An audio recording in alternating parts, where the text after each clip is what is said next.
जब आम आदमी किसी भी पुलिस डिपार्टमेंट के किसी भी आदमी को वर्दी में लिपटे हुए देखता है, अपनी ऑन ड्यूटी देखता है, तो वहाँ के तासुरात और एहसास अलग होते हैं, लेकिन रिटायरमेंट के अलग होते हैं। आम जनता, आम आदमी तक एन एक्सप्रेस कुछ ऐसे लोगों के एहसास और तजुर्बे, अनुभव पहुंचाना चाहता है जो रिटायरमेंट के बाद की ज़िंदगी जी रहे हैं। आज हम लोग हैं दूधली गांव में।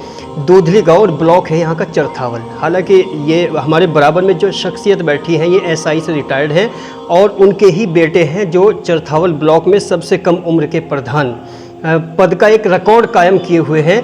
दोनों का कॉम्बिनेशन कुछ अलग अलग है, क्योंकि कॉम्बिनेशन तो नहीं कह सकते, लेकिन दोनों से बात होगी। लेकिन सबसे पहले एसआई पद से रिटायर्ड अपने 80 और 70 के दशक के उन अनुभवों को हम अपने दर्शकों तक पहुंचाने की कोशिश करेंगे, जिनसे आज की नई जनरेशन ना आशना है, एब्सोल्यूट अननोन है इन सब बातों को लेके। वेलकम सर, पहले अपना परिचय दीजिए। जी नमस्कार, मेरा नाम ठाकुर ब्रजपाल सिंह, पुंडेर, ग्राम दूधली, ब्लॉक चरथावल, जिला मुजफ्फरनगर। आपकी जो एसआई से आप रिटायर्ड हैं, अभी ऑफलाइन आपने बताया है, तो सबसे पहले बताइए कि जब आपने स्कूलिंग पूरी की और आपने जॉइनिंग की तैयारी की, उस वक्त आम नौजवान का, एक युवा का क्या जज्बा रहा करता था पुलिस डिपार्टमेंट को लेकर? उस समय मैं तो यही कहूँगा कि जज्बा केवल बेरोजगारी थी कि कोई किसी तरह का रोज़गार मिल जाए।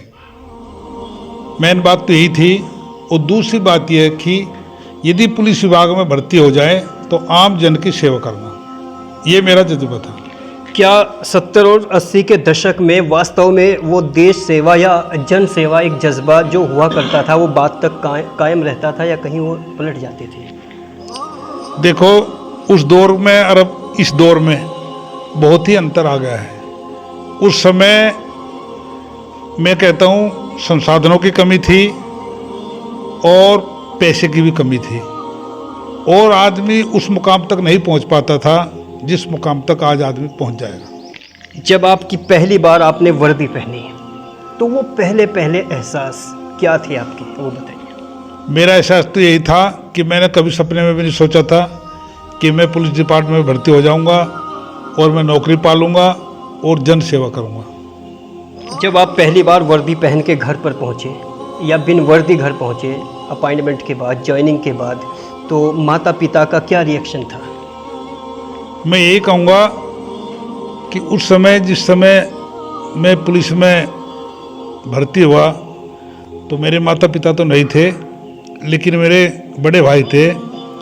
उन्होंने ही मेरे माता पिता का रोल अदा किया था। पुलिस डिपार्टमेंट के कुछ अहम वाक़यात जो 30 से 35 साल के बीच आपके साथ गुजरे हों, जो बड़ी भावनात्मकता पेश करते हों, जो एक ऐसी छवि बनाते हों जो वास्तव में आज भी आपको रह के याद आते हो, कुछ इस तरह का कोई इंसिडेंट, कोई किस्सा, कोई ऐसी बात हमारे दर्शकों को बताइए। मैं वर्ष 1985 में उत्तरकाशी चिन्याली सोड में भर्ती तैनात था। भर्ती तो मैं उत्तरकाशी से हुआ था, लेकिन मेरी फर्स्ट पोस्टिंग चिन्याली सोड जगह पड़ती है थाना धरासू में, उत्तरकाशी में। उस समय यूपी जो है उत्तरांचल में ही था, एक कंबाइंड यूपी में ही था। तो उस समय मेरी पोस्टिंग, पहली पोस्टिंग मेरी चिन्याली सोड में थी, और मेरा ये पहला वो था जन सेवा वाला कि वहाँ एक गांव पड़ता था पास में ही, और वहाँ आग लग गई लकड़ियों में, और उन लकड़ियों के बीच में एक बच्चा फंस गया। तो मैंने अपनी जान की परवाह न करते हुए उस बच्चे को आग से निकाला और हॉस्पिटल पहुँचाया, और फिर आज वो बच्चा सुरक्षित है, ठीक है। और मेरी सबसे बड़ी जो सेवा भाव थी, मैं समझता हूँ उसी दिन मेरी पूरी हो गई थी।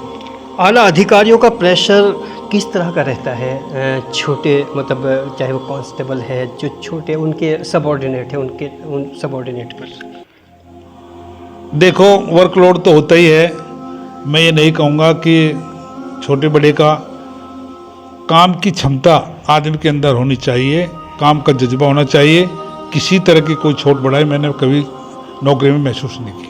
ऐसा आज भी हम लोग देखते हैं कि एक पुलिस वाला जब किसी से मिलता है उसके चेहरे पे मुस्कुराहट कभी नहीं होती। क्या ट्रेनिंग के दौरान इस बात को मतलब सख्ती से मना किया जाता है कि आपको स्माइल नहीं देना समाज में, या क्या है? इस तरह बहुत सारे दर्शक हमसे पूछते हैं ये बात। नहीं नहीं, ऐसी कोई बात नहीं है। न ट्रेनिंग में ऐसा कुछ सिखाया जाता है, न बताया जाता है कि भाई आप स्माइल मत करो या हंसो मत या किसी को मत करो, ऐसा नहीं है। लेकिन वर्कलोड के हिसाब से पुलिस वाला तनाव में रहता है, बस इसी को आप न हंसना समझ लो और न प्रसन्न मुद्रा समझ लो। वर्कलोड की वजह से तनाव में रहता है। जो लोग आपको सुन रहे हैं, चूँकि आपने 35 साल का वक्त गुजारा है, उन लोगों को क्या संदेश दोगे जिन लोगों को पुलिस डिपार्टमेंट की इस तरह की छोटी छोटी शिकायतें हैं, हालांकि वो सच्चाई आपने बताई है और आप जानते भी हैं, उनके लिए कोई संदेश छोड़िए। मैं संदेश यही छोड़ता हूँ और यही बताता हूँ कि हमेशा आदमी को अपने कार्य पे सुदृढ़ रहना चाहिए, दूसरे की मदद करनी चाहिए और यदि किसी का कोई बिगड़ा हुआ काम है उसको सुधारने की कोशिश करनी चाहिए। और इसके बारे में मैं एक उदाहरण आपको पेश करता हूँ कि अभी विगत कुछ वर्ष पिछले वर्षों में हमारे यहाँ कोरोना का पूरा प्रकोप रहा और उस समय मैं गौतम बुद्ध नगर का थाना फेज 3 पड़ता है, मैं वहाँ पर एज ए हेड मोररी भी रहा हूँ और एज ए सब इंस्पेक्टर भी रहा हूँ। लेकिन मुझे इस बात की खुशी है कि कोरोना काल में मैंने ऐसे ऐसे लोगों की सेवा की है जो बिल्कुल बेसहाय थे, बेसहारा थे, निहत्थे थे। उनकी मैंने इतनी सेवा की उस दौरान अपनी जान की परवाह न करते हुए, तो उससे मुझे पूरी संतुष्टि हो कि मेरी नौकरी पूरी सफल हो गई।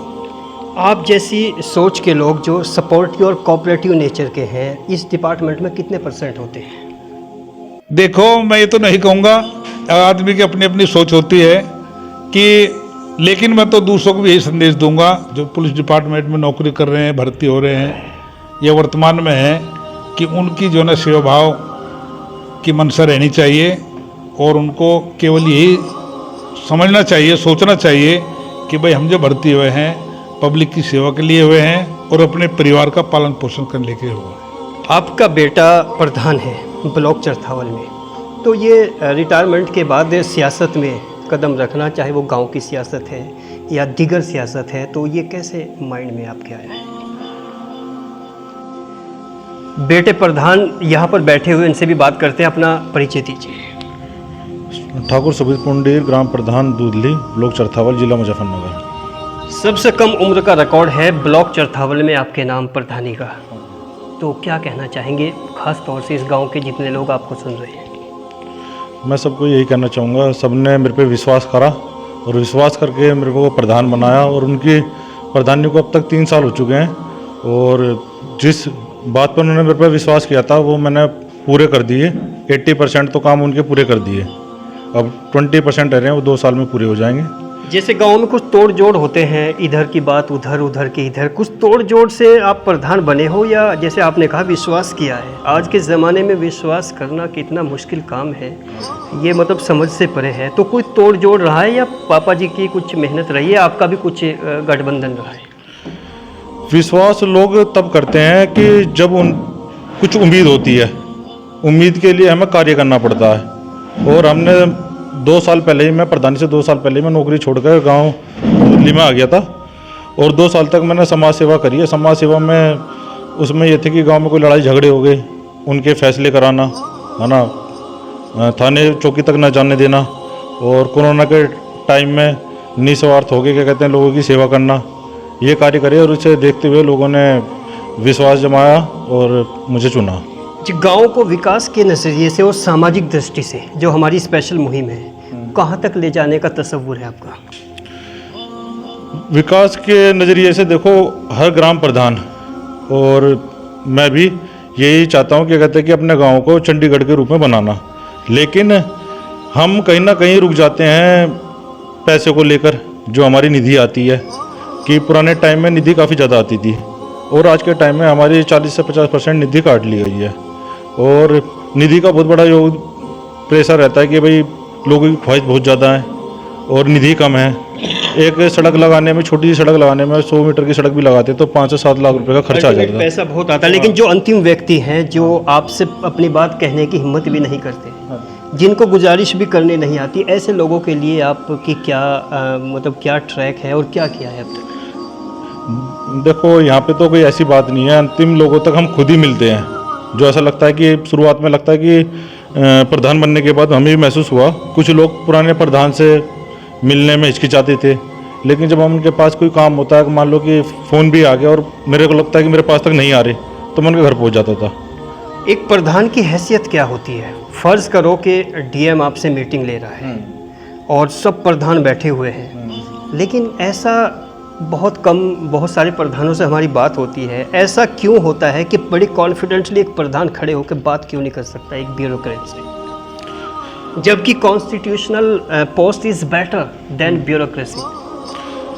कहीं ना कहीं देखो, हर प्रधान की मजबूरी अलग है, और ज़्यादातर प्रधान जो है, कुछ प्रधान पढ़े लिखे नहीं हुआ करते थे, आपको भी पता है, क्योंकि कॉन्स्टिट्यूशन के अंदर जो है प्रधानी पद के लिए कोई दायरा नहीं रखा गया कि आपकी इतनी योग्यता होनी चाहिए, और योग्यता ना होने के कारण इंग्लिश में मतलब कि कुछ डीएम ज़्यादातर जितने भी बड़े अधिकारी हैं, कुछ शब्द इंग्लिश के यूज़ कर लेते हैं। लेकिन आप ऐसा क्यों नहीं बोलते? आपका मतलब सभी प्रधान मिलकर कि हम लोग गांव ग्रामीण पृष्ठभूमि से आते हैं, एक एक शब्द आप हिंदी में बात करिए, हमसे इतना कॉन्फिडेंस तो होना चाहिए। तो जैसे आप नई रोशनी के युवा प्रधान हैं, तो इस तरह का क्या बदलाव लाने की कोई प्लानिंग है आपके पास? देखिए, क्या कहते हैं, हम अधिकारी से कहने की कोशिश पूरी करते हैं, कहते भी हैं, और आपको पता है कि ज़्यादातर अधिकारी जो हैं इंडिया में साउथ से बिलोंग करते हैं। फिलहाल की जो हमारे डीएम है, 2-3 डीएम मेरे कार्यकाल में बदले जा चुके हैं, ज़्यादातर वो साउथ से थे। साउथ में आपको पता है कि मेन भाषा या तो वहाँ की साउथ इंडियन लैंग्वेज है या फिर इंग्लिश है, और हिंदी आपको पता है इनके एग्जाम में ऑप्शनल होती है, अगर पर्टिकुलर परमानेंट लैंग्वेज गैप रहता है। लैंग्वेज गैप रहता है। क्या ये जो हमने क्वेश्चन उठाया है, इस क्वेश्चन में आपको कितनी सच्चाई नजर आती है? लैंग्वेज गैप देखो होता है, नहीं, जो हम कहते हैं कि प्रधानों में कहीं ना कहीं एहसास से कमतरी है, इन्फीरियरिटी कॉम्प्लेक्स रहती है, क्या ये वास्तविकता है या मैं महज ऐसे ही बात कर रहा हूँ? नहीं, देखो कि प्रधान घबराता तो है नहीं किसी काम से। कुछ लोग जो हैं, बहुत चीज़ें मैटर करती है, प्रधान कैसे गांव का है, एक छोटे गांव का है, बड़े गांव का है, ज़्यादा बड़े गांव का प्रधान है, जनसंख्या के आधार पे एक प्रधान की जो ताकत होती है वो जनता होती है। अगर एक छोटे गांव का प्रधान है तो उसके पीछे कम जनता है, तो जाहिर सी बात है उसकी पावर कम है। अब एक छोटे से आपको उदाहरण देता हूं मैं, मुख्यमंत्री की बात करी जाए कि कौन सा स्टेट का मुख्यमंत्री पावरफुल है, तो जनसंख्या के आधार पे उत्तर प्रदेश का मुख्यमंत्री पावरफुल माना जाता है। खाली किस कारण से? मुख्यमंत्री तो सभी हैं, जितनी स्टेट हैं सब में मुख्यमंत्री चुने जाते हैं, लेकिन पावरफुल का मतलब क्यों माना जाता है? क्योंकि उनके पीछे इतनी जनता है। जी, आप भी एक लास्ट कुछ अहम बात हमसे कहना चाह रही थी, बताइए। जी, मैं तो यही कहूँगा कि आदमी को अपने कार्य पर सुदृढ़ रहना चाहिए, अपने आचरण पर सुदृढ़ रहना चाहिए, और मानव सेवा भक्ति की तरफ उसका ध्यान रहना चाहिए। और प्रधान जी, और ख़ास तौर से जितने भी हमारे दर्शक हैं एक्सप्रेस को सुनने वाले, ये बड़ा अहम इंटरव्यू है, क्योंकि प्रधान जो एक युवा है, यंग है, और ख़ास बात यह है हमने इस सवाल को कई प्रधानों के सामने उठाया है, लेकिन जितनी बेबाकी से और जितनी अच्छे से व्याख्या की है, इसको एक्सप्लेन किया है, वो कहीं ना कहीं काफ़ी हद तक है। और पॉपुलेशन जो वहाँ की है, वोट बैंक मायने रखता है, और जनता कितनी साथ है ये भी बहुत इंपॉर्टेंट बात है। चलते चलते कोई भी एक लाइन में, आधी लाइन में कोई ऐसा मलाल पछतावा आपको ज़िंदगी में रहा हो जो पुलिस डिपार्टमेंट के दौरान, अपनी ड्यूटी के दौरान आप पूरा ना कर पाए हो एक लाइन में? मैं तो ये कहूँगा, मुझे कोई पछतावा नहीं है। मुझे तो जो मेरी ख्वाहिश थी ईश्वर ने, डिपार्टमेंट ने पूरी कर दी, और रही सही मेरे गांव की पब्लिक ने कर दी। जो मेरी ख्वाहिश थी कि भाई यहाँ आने के बाद में मैं जनता की सेवा करूं, तो अब वो आज हम कर पा रहे हैं। वो मेरा बेटा प्रधान है, उसी के माध्यम से, और मैं भी खुद पब्लिक की सेवा कर रहे हैं। और कहते हैं कि पब्लिक आईना होता है, और जब से सोशल मीडिया आया है और जो कमेंट सेक्शन है, कमेंट सेक्शन में अपने बंद कमरे में बैठ कर भी देखने के बाद कुछ भी आदमी लिख सकता है।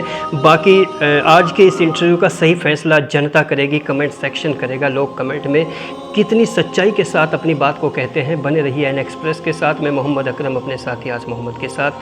Good luck, have a nice day. नए अपडेट के लिए बने रहें एन एक्सप्रेस न्यूज़ के साथ।